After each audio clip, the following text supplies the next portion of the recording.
Noong isang araw, sinama kami ni Vice Mayor Doc Zar Candelaria sa VMLP o Vice Mayors League of the Philippines Bulacan Chapter at regular monthly meeting nila ito at early Christmas party celebration. Lagi naman every month, basta may VMLP siyang attendan, sinasama naman niya talaga kami. So, noong isang araw, ginanap ito sa Malolos, Bulacan, sa May Kabayanan. Pag-aari di umano ito ni Vice Mayor Mixteng Bautista, yung hotel na tinawag nilang Palacio Real de Santo Niño. Maganda, lumang bahay na ginawang tsutsal na hotel. Mababanaag mo yung kultura at tradisyon ng mga Pinoy sa arkitektura o disenyo ng lugar, mga painting sa pader at sinabayan na din ng napakagandang mga himig at magaganda at mga poging ushers. Pagpasok namin, maganda, nagandahan talaga ako, promise. Pero sa totoo lang, sa mga ganitong pagkakataon, hindi naman ako mahilig sumama, hindi naman ako mahilig makipagsosyalan. Pero syempre dahil trabaho to, pupuntahan. At kahit sa mga lakad ng pampamilya o kaibigan, hindi talaga ako mahilig sa mga pasyalan. Tama na sa akin yung malam na ng masarapan tiyan. Kaya nung makita ko yung grazing table, inaya ko kagad si Doc. Sabi ko, Doc, kuha na tayo, nagugutom na po ako. Bede napatingin sa akin si Doc, kasi kami kadadating lang. Baka isipin ng mga tao doon, PJ yan, patay gutom yan. Totoo naman. Yun.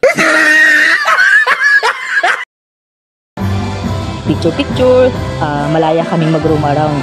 Mabait kasama si Doc, hindi mo kailangan buntutan. Nandyan ka sa tabi niya o wala, pareho lang, bahala ka dyan. Tapos kamo, habang binubusog ko ang mata ko sa mga naggagandahan at nagugwapuhang politiko, panay din ang subo ko. Huwag nyo na tignan yung food na kinain ko ha. Basta inaamin ko na, nag-LBM ako kinabukasan.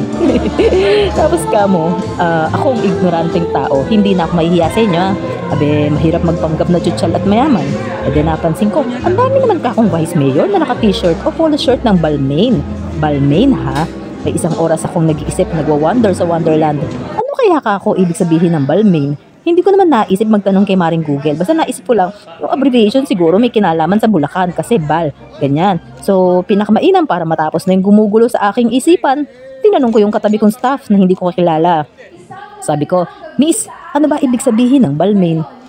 Buti mo ba itong katabi ko, hindi ako pinagtawanan. Tatak yan, mamahaling brand. Parang Louis Vuitton ng presyuhan.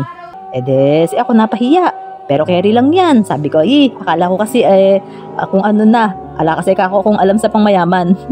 Tapos Google si Ateng. Pero mabait siya, in fairness ha, promise mabait siya. Tapos pinakita sa akin, ang presyuhan, $1,000. Pambihira. Lumayo na ako maya-maya. Di pa ako nakontento, chinika ko kay Doc. Ang pagka-ignorante ko, sabi ko, Doc, ganyan-ganito ka ako. Sabi ni Doc, hindi Balmain, Balman. Tagiris na yan ka ako. Ilang mali at kahihiyan pa ang kailangan kong abutin bago ako tumama. Sa huli, kahit anong tatak ng t-shirt nila, di ko gustong bumili niyan. May pera man ako o wala, di ko gusto yan. Makukupasan ko lang yan pag naglaba ko ng halo ang dekolor sa pinutian. Mapipilitan pa akong mamalansya, mag-fabcon. Baka ihanger ko pa sa kwartong di aircon. Sa galing-galing na kahit kami ni paring Ether hindi nag-aircon at nang makatipid sa kuryente.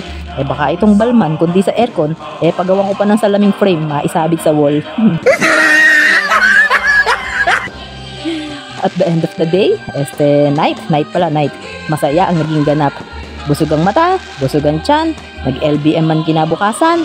Yan lang naman na nakakapagpasaya lagi sa akin, yung makakain ng masarap at wantusawa. Forget the glam, forget the fame, forget the ignorant lame.